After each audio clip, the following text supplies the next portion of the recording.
दादो नमो नमः निरञ्जनं नमस्कार गुरुदेवता वन्दनं सर्वसाधवा परिणामं परंगता परब्रह्मा परं सोममदेव निराञ्जनं निराकार निर्मलं तस्य दादुजीवन्दनं। जय गुरु महाराज की जय, निरंजन निराकार की जय, सत्यराम। गुरुदेव दादू जी महाराज के चरणों में प्रणाम करता हूँ और फिर दादू जी महाराज की कथा में आगे बढ़ता हूँ। भक्तों, दादू जी महाराज की कथा में हमने कल अकबर और गुरुदेव दादू जी महाराज का वार्तालाप सत्संग, दूसरे दिन का सत्संग सुना। अब आज की कथा में हम दादू जी महाराज के तीसरे दिन का सत्संग सुनने वाले हैं। तीसरा दिन प्रारंभ हो चुका था। अकबर ने दादू जी महाराज को बुलवाया और दादू जी महाराज जब पधारे तब दादू जी महाराज को एक सुंदर आसन देकर अकबर ने बिठाया और उन्हें प्रणाम किया। प्रणाम करने के बाद में दादू जी महाराज से अकबर ने पूछा, आपके लिए स्थान तो अनुकूल है? तब दादू जी महाराज ने कहा, अनुकूल ही है, परमात्मा जहाँ रखते हैं हम वहीं रह जाते हैं, कोई बात नहीं, सब बढ़िया है। इस प्रकार उत्तर दिया। तब अकबर ने अपनी बुद्धि के अनुसार गुरुदेव दादू जी महाराज से प्रश्न किया और एक साखी का कबीर दास जी की एक साखी कह कर सुनाई। वो साखी इस प्रकार थी, तन मटकी अरु मन मही प्राण विलोवन तत्व कबीरा ले गया, छाछ पीवे संसार। गुरुदेव दादू जी महाराज को अकबर ने ये सब पद गा के सुनाया और कहा कि महाराज, असल तत्व तो कबीर जी ले गए हैं। जिस प्रकार दही में से मक्खन निकाल लिया जाए तो सिर्फ छाछ ही छाछ रह जाता है, ऐसे ही कबीर जी ने ब्रह्म तत्व तो अपने साथ ही ले गए। अब संसार में बचा क्या है, अब तो छाछ ही पी सकते हो। तब दादू जी महाराज ने जब गुरुदेव को ने ये पद सुना तब उन्होंने कहा कि इनका क्या आधार है कि तत्व कबीर ले गए हैं। तब अकबर से पूछा कि क्या आधार है, किस बात से कह रहे हो कि तत्व कबीर ले गए हैं। फिर दादू जी महाराज ने कहा कि व्यापक ब्रह्मा तो असीम है और उसे कौन ले जा सकता है, वह हर समय ना तो घटता है ना बढ़ता है, वह तो असीम है, उसका कोई भेद नहीं पा सकता। इसी के साथ उन्होंने फिर एक पद गा के अकबर को सुनाया कि चिड़ी चोच भर ले गई, नीर निगट नहीं जाए, ऐसा भाषण ना किया, सब दरिया माही समाए, सब दरिया माही समाए।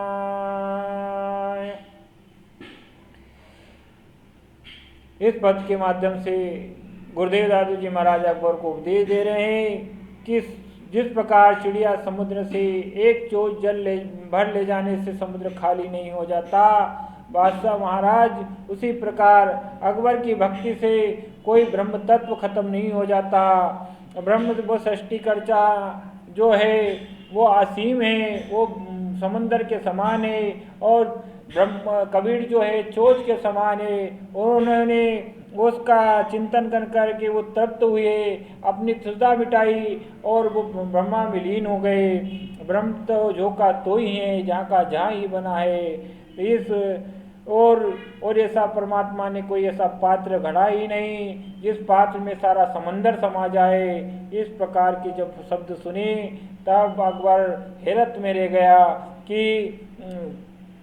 ऐसा असीम ज्ञान तो मैंने आज तक नहीं सुना। दादू जी महाराज के इस ज्ञान को देखकर अकबर मन ही मन सोचने लगा, विचार करने लगा कि ऐसे तत्व का अनुभव किसी ने आज तक मुझे नहीं करवाया। आज दादू जी महाराज ने मुझे वास्तविक ज्ञान की गंभीरता दी है।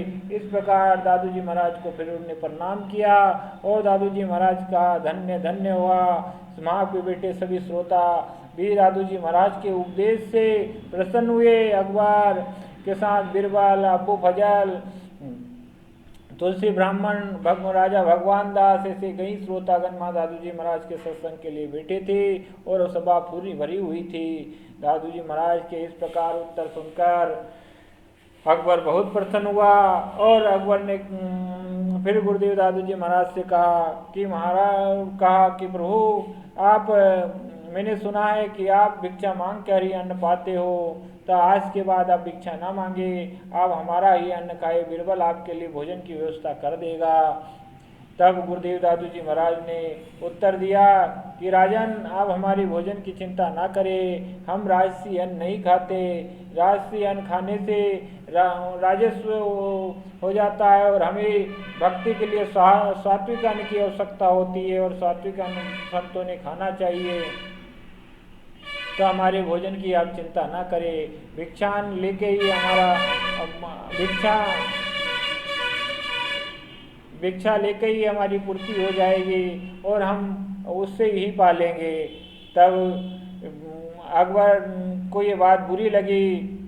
तब दादू जी महाराज को कुछ जवाब ना दे पाया। उस समय तो गुरुदेव दादू जी महाराज बगीचे में चले गए। फिर बाद में तुलसी ब्राह्मण ने अकबर बादशाह से कहा कि महाराज, असल में ये राजसी अन्न की बात नहीं है, ये है इसलिए भोजन आपका नहीं करना चाहते कि ये आप मुस्लिम राजा हैं और मुसलमानों के हाथ का ये भोजन नहीं करना चाहते। तो राजा तो और क्रोधित हुआ और नाराज हुआ। तब राजा को गुस्सा आया कि ऐसा कौन सा संत आ गए हैं जो हमारा भोजन नहीं खाते। बिरबल से कहा कि आप भोजन बना के तैयार रखो और भोजन तैयार रखो, सुधा सताएगी तो आप भोजन करेंगे। और जब ये भिक्षा के लिए जाते हैं तब किले के द्वार बंद कर दिए जाए और देखते हैं ये कब तक भोजन नहीं खाते, हम हमारा भोजन खिला के ही रहेंगे। इस प्रकार तुलसी ब्राह्मण के कहने पर बादशाह अकबर में भी क्रोध उत्पन्न हो गया और वो दादू जी महाराज को झुकाने का लिए और उन्हें खनाने के लिए प्रयास करने लगा।